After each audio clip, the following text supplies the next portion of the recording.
ओम श्री गणेशाय नमः। आप सभी को अहोई अष्टमी की हार्दिक शुभकामनाएं। अहोई अष्टमी की पौराणिक व्रत कथा। एक साहूकार था जिसके 7 बेटे और 7 बहुएं थीं। दिवाली से पहले कार्तिक अष्टमी को 7 बहुएं अपनी इकलौती ननद के साथ जंगल में जाकर खदान में मिट्टी खोद रही थी। वहां एक स्याहू की मांद थी। मिट्टी खोदते समय ननद के हाथ से स्याहू का एक बच्चा मर गया। इससे स्याहू माता बहुत नाराज हो गई और बोली कि मैं तेरी कोख बांधूंगी। तब ननद अपनी 7 भाभियों से बोली कि तुम में से कोई मेरी जगह अपनी कोख बंधवा लो। सभी भाभियों ने अपनी अपनी कोख बंधवाने से इनकार कर दिया, परंतु छोटी भाभी सोचने लगी कि अगर मैंने भी अपनी कोख नहीं बंधवाई तो सासू माँ बहुत नाराज होंगी, उनको बहुत दुख होगा। यह सोचकर ननद के बदले में छोटी भाभी ने अपनी कोख बंधवा ली। अब इसके बाद उसको जो बच्चा होता वह 7 दिन का होकर मर जाता। एक दिन बहू ने पंडित को बुलाकर पूछा कि मेरी संतान 7वें दिन क्यों मर जाती है।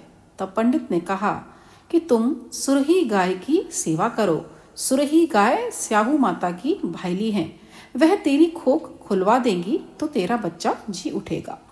अब वह बहुत जल्दी उठकर चुपचाप सुरही गाय के नीचे साफ सफाई करके आने लगी।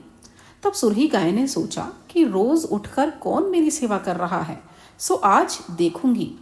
गौ माता खूब सवेरे उठी, देखती हैं कि साहूकार के बेटे की बहू उसके नीचे साफ सफाई कर रही है। तब गौ माता उससे बोली कि क्या मांगती है। साहूकार की बहू बोली कि स्याहू माता तो तुम्हारी भाईली हैं और उन्होंने मेरी कोख बांध रखी है, सो मेरी कोख खुलवा दो। गौ माता ने कहा कि अच्छा ठीक है। अब तो गौ माता समुद्र पार साहूकार की बहू को अपनी भाईली के पास लेकर चल पड़ी। रास्ते में कड़ी धूप थी तो वह दोनों एक पेड़ के नीचे बैठ गई। तभी थोड़ी देर में एक सांप आया। उसी पेड़ पर गरुड़ पंखनी का एक बच्चा था। सांप उसको डसने लगा। तब साहूकार की बहू ने सांप को मारकर ढाल के नीचे दबा दिया और बच्चे को बचा लिया। थोड़ी देर में गरुड़ पंखनी वहां आई तो यहाँ खून देखकर साहूकार की बहू को चोंच मारने लगी। तब साहूकार की बहू बोली कि मैंने तेरे बच्चे को नहीं मारा, बल्कि सांप तेरे बच्चे के करीब आया था, मैंने तो उससे तेरे बच्चे की रक्षा की है। यह सुनकर गरुड़ पंखनी बोली कि मांग तू क्या मांगती है। तब वह बोली कि 7 समुंदर पार स्याहू माता रहती हैं, हमें तू उसके पास पहुंचा दे।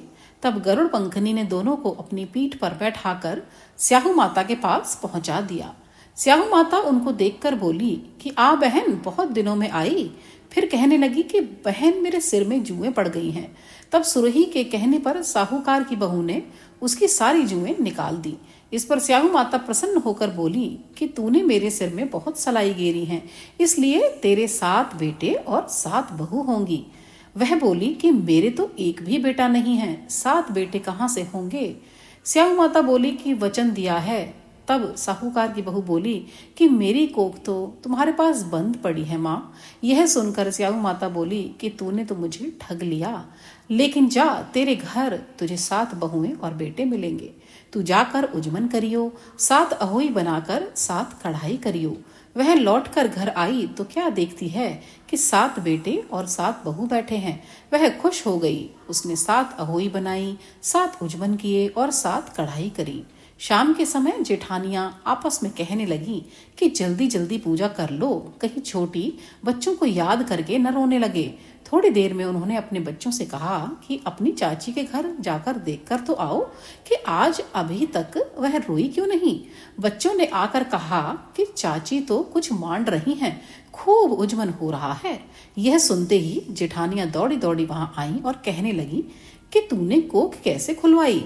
वह बोली कि तुमने तो कोख बंधवाई नहीं थी, सो मैंने कोख बंधवा ली थी, लेकिन अब स्याहू माता ने मुझ पर कृपा करके मेरी कोख खोल दी है। हे स्याहू माता, जिस प्रकार उस साहूकार की बहू की कोख खोली, उसी प्रकार हमारी भी खोलना, सबकी खोलना। बोलो अहोई माता की जय।